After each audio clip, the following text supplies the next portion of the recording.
আসসালামু আলাইকুম বন্ধুরা, আবারও চলে এলাম আপনাদের মাঝে আর একটা নতুন ধরনের রেসিপি নিয়ে। শুধুমাত্র একটা ডিম আর আটা দিয়ে অসম্ভব একটা মজার নাস্তা রেসিপি। তো চলুন রেসিপিটা শুরু করি। আমি এখানে নিয়ে নিয়েছি আটা। নিয়েছি এই বাটিটা মাপ করে 1.5 বাটির মতো। আমি এখানে 1.5 বাটি আটা নিয়ে নিয়েছি। এরপর আমি এর মধ্যে দিয়ে দেব স্বাদ মতো নুন,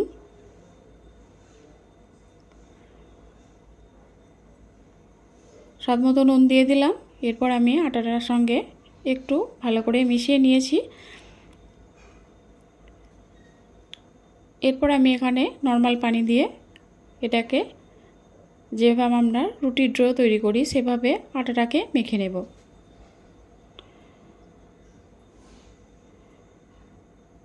অল্প অল্প পানি দিয়ে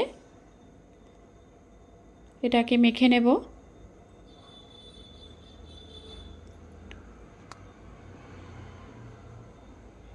তো দেখুন এটাকে মেখে নিয়েছি, যেভাবে আমরা রুটি তৈরি করি, রুটির ডো তৈরি করি সেভাবে এটাকে মেখে নিয়েছি। এরপর আমি এর মধ্যে 1 চামচের মতো তেল দিয়ে দিলাম, সাদা তেল দিয়ে এটাকে এভাবে মেখে রেখে দেব।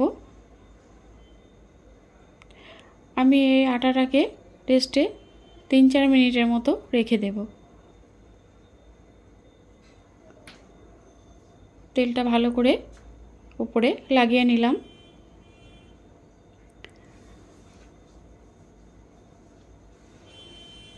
এরপর আমি ফিরে এলাম 3-4 মিনিট পর। এখান থেকে অল্প অল্প আটা নিয়ে এরকম একটা লেচি কেটে নেব, ঠিক যেভাবে আমরা রুটি বানাই তার থেকে একটু ছোট হবে। এভাবে করে সবগুলো লেচি কেটে নেব। তো সবগুলো লেচি কাটা হয়ে গেছে। এরপর আমি এদিকে একটা ফ্রাই প্যান গরম করে নিয়েছি। এর মধ্যে দিয়ে দিলাম সাদা তেল 3 চামচের মতো। তেলটা ভালো করে গরম করে নিয়েছি। এরপর আমি এখানে দিয়ে দেব পেঁয়াজ কুচি। আমি এখানে মিডিয়াম সাইজে 3টে পেঁয়াজ নিয়েছি, এটাকে কুচি করে নিয়েছি। পেঁয়াজটাকে আমি দিয়ে দিলাম। পেঁয়াজটাকে আমি ভেজে নেব। খুব বেশি ভাজার প্রয়োজন নেই, অল্প একটু ভাজলেই হয়ে যাবে। এরপর আমি এখানে দিয়ে দিলাম স্বাদ মতো নুন। পেঁয়াজের মধ্যে নুনটা দিলে পেঁয়াজটা তাড়াতাড়ি নরম হয়ে যাবে। এরপর আমি এটাকে নেড়েচেড়ে একটু মিশিয়ে নেব।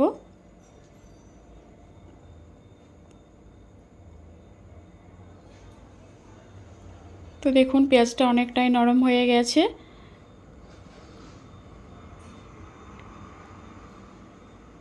এরপর আমি পেঁয়াজটাকে একদিক করে একটু সরিয়ে রাখলাম। এরপর আমি এখানে দিয়ে দেব একটা ডিম। আমি ডিমটাকে আগে থেকেই ভেঙে রেখেছিলাম। ডিমটা আমি এখানে দিয়ে দিলাম। এরপর আমি ডিমটাকে পেঁয়াজের সঙ্গে ভালো করে ভেজে নেব। ডিমের উপরে আমি দিয়ে দিলাম সামান্য একটু নুনটা দিয়ে এরপর আমি পেঁয়াজ আর ডিম একসঙ্গে এভাবে করে ভেজে নেব।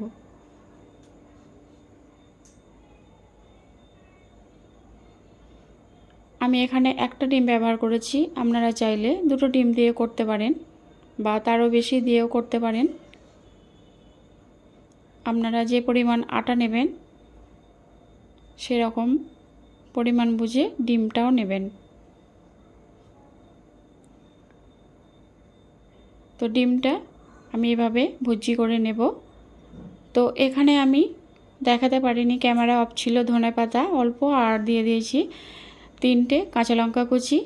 আর এরপর আমি এখানে দিয়ে দিলাম 1 চামচ লঙ্কা গুঁড়ো আর দিয়ে দিলাম চাট মশলা 1 চামচ।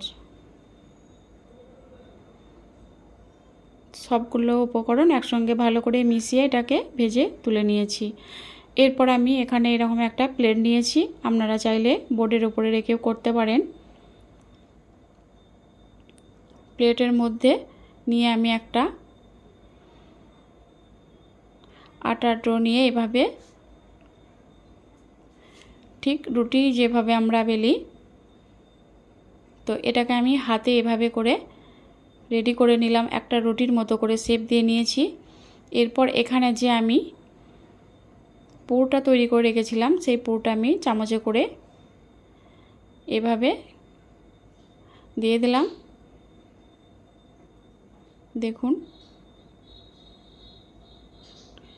এভাবে দিয়ে ধারটাকে আমি এভাবে মুড়ে নেব আর এই সাইডটাও এভাবে করে একটু মুড়ে দেব, না হলে ভাজার সময় খুলে যেতে পারে। এরপর যেভাবে আমরা রোল করি সেভাবে এটাকে একটা রোলের আকারে শেপ দিয়ে নেব।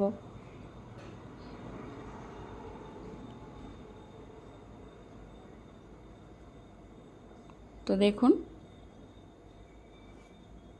এখানটা একটু হাত দিয়ে চেপে চেপে একটু বন্ধ করে দিতে হবে, না হলে তেলে ভাজার সময় খুলে যেতে পারে।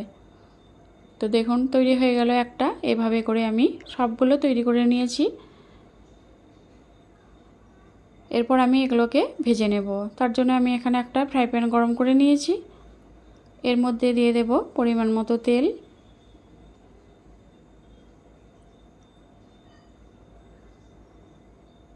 তেলটা খুব বেশি গরম করবেন না, তাহলে প্রথম থেকে এগুলো পুড়ে যাবে আর ভিতরটা কাঁচা থেকে যাবে। একটু হালকা গরম হলেই এগুলোকে তেলের মধ্যে ছেড়ে দিতে হবে। এরপর এগুলোকে ছেড়ে দিয়ে উল্টে পাল্টে ভেজে নেব। তো দেখলেন তো বন্ধুরা কত সহজ বানানো আর খেতেও দুর্দান্ত লাগে। এই রেসিপিটা একবার হলেও আপনারা বাড়িতে তৈরি করে খেয়ে দেখবেন আর কমেন্টসে জানাবেন এটা কেমন হয়েছে। বাচ্চাদের স্কুলের টিফিনেও দিতে পারেন বা সকালে ব্রেকফাস্টে এটাকে খেতে পারেন।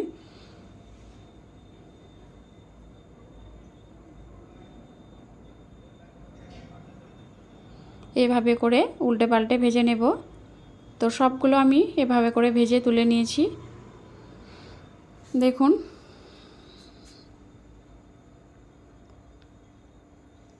কত সুন্দর কালারটা এসেছে। এভাবে করে ভেজে আমি সবগুলো তুলে নিয়েছি। দেখুন দেখতে কতটা লোভনীয় লাগছে। গরম গরম পরিবেশন করুন। তো কেমন হয়েছে অবশ্যই জানাবেন।